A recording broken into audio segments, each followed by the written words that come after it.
The other thing is to understand that almost exclusively people want autonomy and authority.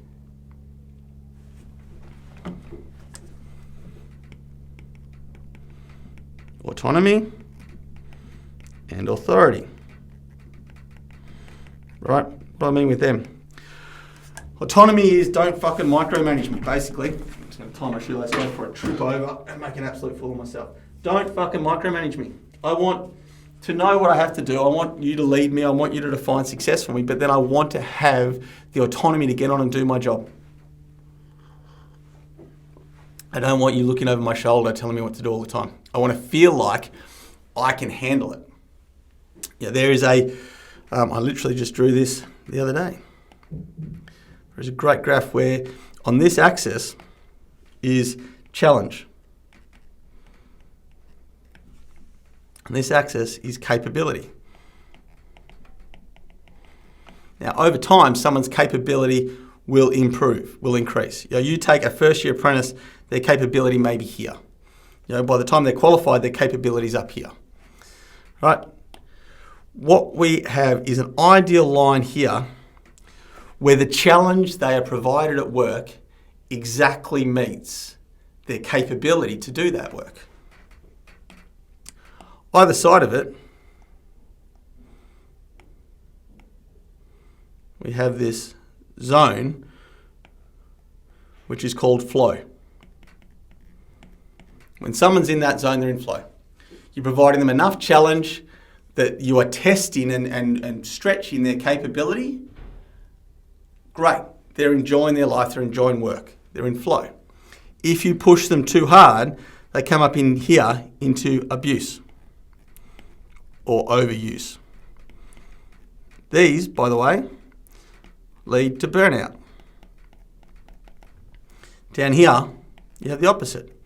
Underuse or boredom. I feel like that's got to be there, but there we go.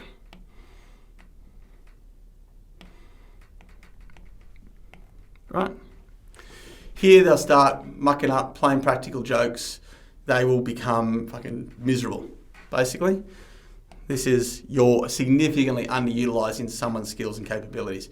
You as a leader, your ideal is to keep people within these brackets of flow. To try and find a way to test them and challenge them enough that you use their capability without pushing them into abuse or overuse, which results in burnout. Eventually they'll quit on you there.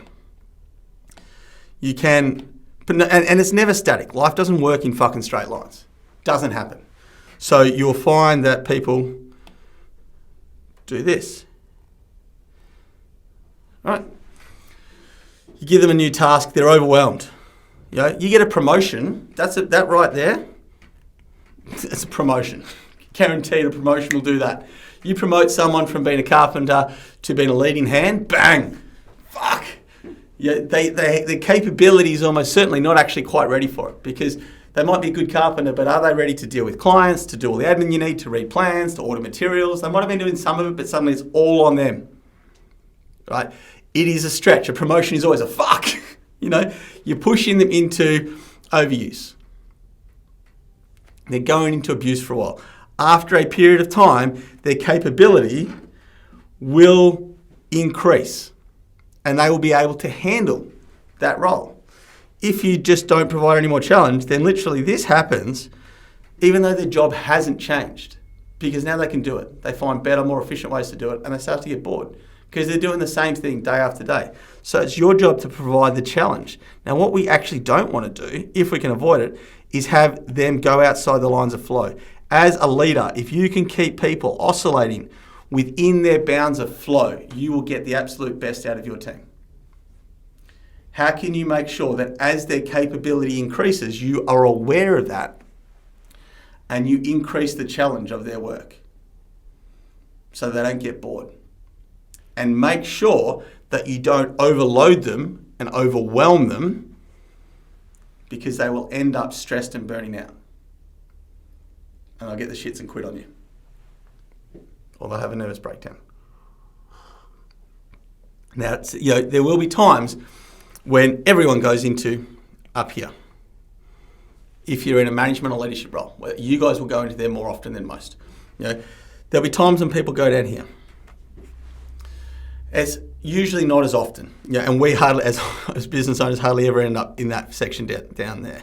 But the idea is that when your team comes up here, we're under the pump. There's going to be plenty of you guys who've got staff up here. At the moment, we've got too much work, not enough people. We need to get this stuff done. We're under pressure. I don't want to say no to work, but I just haven't got the team. Matty shared with us before that he's lost 3 guys that have gone to work on infrastructure projects. Fuck, I've still got these contracts. Guys, we need to work hard. We've got to get it here. The team goes into abuse and overuse for a while. The reality of it is that our whole cycle of 8 weeks, 6-week sprint followed by 2-week cool down, we want to push people. Initially it'll come up here, and then hopefully during that time they come down here. But then there's also, at the end of that, there's 2 weeks of refresh and rebuild.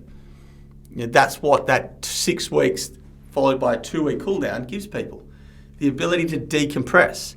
The 6 weeks should actually push people out of their comfort zone a bit, stretch their capabilities.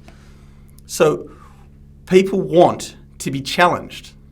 If you don't challenge them, they will get bored.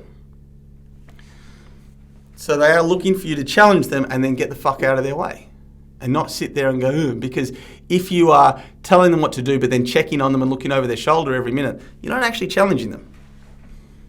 There's no challenge there.